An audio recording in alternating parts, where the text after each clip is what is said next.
Hey Rochester, this is Friedt with Realty Group, and today I'm here with our local Pella expert, Danny Bendix, and we wanted to just talk a little bit about windows and what's important for home buyers and home sellers when it comes to your windows and making decisions about replacement and repairs.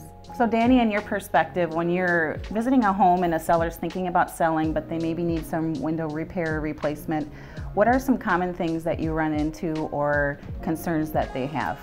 Yeah, it's a great question. One of the comments that we get a lot is just that, wow, I can't believe there's so much entailed when it comes to windows. A lot of times people, they see it and they think, oh, a window is a window. But there's really a lot that goes into it. So from a seller's perspective, when you're going to sell your home, it might be the first time you've really looked at your windows in a while, depending on how long you've been there.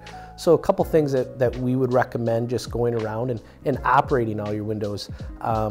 In our society today, we're almost a little bit more of a air conditioning or the heat's on. We have a few weeks in the spring and fall that we really open our windows up, but I would suggest just going around and operating all of them.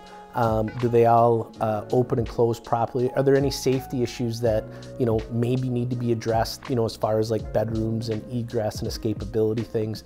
And once you do that, then, well, what are we missing? Are we missing that one crank handle in the dining room, or do we know where all of our screens are? So I think one of the first steps is kind of going around and just taking a little inventory of what we have and how they all work, kind of is a good starting point to when you're going to sell your home. Yeah, definitely. I think when you're selling your home, the last thing you're going to want is if a buyer is having a home inspection, for them to go in with their inspector, open the window, and then it falls right back down, or they can't get it unlocked, because as we all know, home inspections can be very subjective, and oftentimes it's perceived as a large issue when it's a very minor issue. Right. One of the best things to do is try and figure out, and as a seller or a buyer, what brand of windows do you have there, and working with that manufacturer if there's parts you need or what can be fixed, or maybe where your warranty even lies. Nowadays, how windows are built, it's getting better all the time, and so warranties are getting better as well. So something that might seem like a bigger issue maybe could be covered under a warranty, and good reputable companies they'll stamp their glass where it will say the name of the manufacturer on it or on their hardware, so you can go back to them and ask them, hey, this one's not operating properly, and maybe they can work with a good reputable local builder or with their realtor and help find those answers on what could be covered or what's not, but hey, here's the part that could be used to help fix that issue or anything that might arise on that inspection. Yeah, definitely kind of that seasonal walkthrough and just checking the hardware and make sure everything's working right. What do you think are the most common repairs or malfunctions that you run into when it comes to windows? With windows, as in anything, everything takes a little bit of maintenance and stuff, but some common things that you want to look for are, depending on the age of the home, how old the product is. First of all, do you have any seal failures? Do you notice any fogging in the windows? Those are some things, again, going back to that warranty, that could possibly be covered or not, but at least you could get an answer on what it would take to fix that. Also, depending, new homes codes have changed a lot. With some of the older ones, maybe they didn't have air exchangers, maybe they didn't have things. So is there any water damage, or did they create a lot of condensation, or did their windows ice up that maybe a little bit of light sanding or refinishing is needed to kind of make those look a little bit more presentable as well? So those are a few things that we see a lot of, or maybe get calls on as, hey, is this a rot issue, or is this vinyl cracked? And a lot of times it just needs a little bit of cleanup and things to get it prepared to sell. And that's a good point. I think knowing what your HVAC system, if you have a filtration system, and in-home humidifier, and how all of those things will affect your windows and their length of useful life as well. One of the things I was really curious about was from a buyer's perspective when they're going in to look at a home, because we know that a lot of buyers are in a really competitive situation lately, and skipping a home inspection and some of those other details that in a slower paced market you have the time to thoroughly investigate. But I know when I'm working with buyers, that's one of the things that is concerned, like windows, there's issues. Oh my gosh, this is a huge red flag. We don't know what to do. We can't afford to spend, you know, tens of thousands of dollars on new windows. So can you touch a little bit on the warranty that Pella offers? Sure. And also, I think when a seller is considering replacing those windows, how they can understand why it's a benefit if they plan to sell their home in the next 5 to 10 years. Sure, yeah, good question. So specifically to Pella, we have a lifetime warranty to the original owner of the home. So that goes against any seal failure or stress cracks, and that also goes against any rot deterioration or breakdown of the product. There's so many different products now with windows. There's vinyl, there's fiberglass, there's wood clad, so that really encompasses all of it. If they're going to sell their home, that warranty then reverts to an industry standard warranty. So a lot of the main window manufacturers will typically have a 20-year warranty on glass.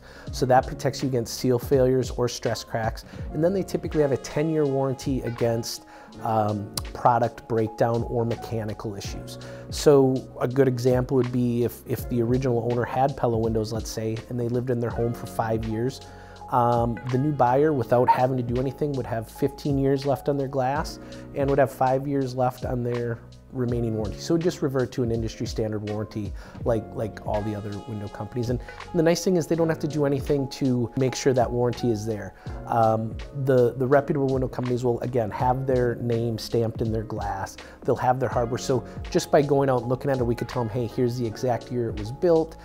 Here's what you'd have left without them having to really worry about it or track it. So is it that they maybe just have to report that there's been a sale on the home, or nope, not at all? It's not just at done all. by address? Yep, someone could call us up and say, hey, I have a Pella window. Not sure if I'm having an issue. We could come out, take a look at it and say, oh yeah, this window is 8 years old or 25 years old, whatever it is. We could tell them exactly what the age is and what warranty would apply to that. Definitely when you're working with a reputable company and they stand behind their work and they stand behind their product, and you know that that warranty claim is going to be handled with, you know, a lot of commitment behind it, I think that definitely gives people peace of mind. Yeah, absolutely. All right, so when we're talking about those seasonal maintenance checks, what are the things that people can keep in mind to extend the useful life of their windows and make sure that they keep working well? Windows are just like anything else. They do take a little bit of maintenance. So a couple things that we would always recommend would be, one, again, to our climate, especially in Minnesota, we can get some extreme colds and we can get pretty warm. So that's a lot of stress, a lot of huge temperature swings that goes on that window. But especially in winter, we want to try and control our condensation, our humidity levels a little bit. What's good for our hardwood floors and our cabinets and even our skin isn't good for our windows. So keeping a higher level of humidity when it gets extremely cold outside, that's when you can get that moisture or that ice forming on your windows. So couple little things to do, definitely try and keep your curtains open a little bit or your blinds up a little bit so we can encourage airflow to hit that glass and help alleviate some of that. Because moisture just sitting there, if it's not, you know, cleaned up or addressed, can be a little harmful to the windows in the long term. So really working on understanding, controlling your humidity, and again back to, you know, learning how to use your HVAC system properly. Does it have an air exchanger? Now some homes might not, so it might just be a little bit more of just kind of forcing some air, keeping some fans moving just to force some air there.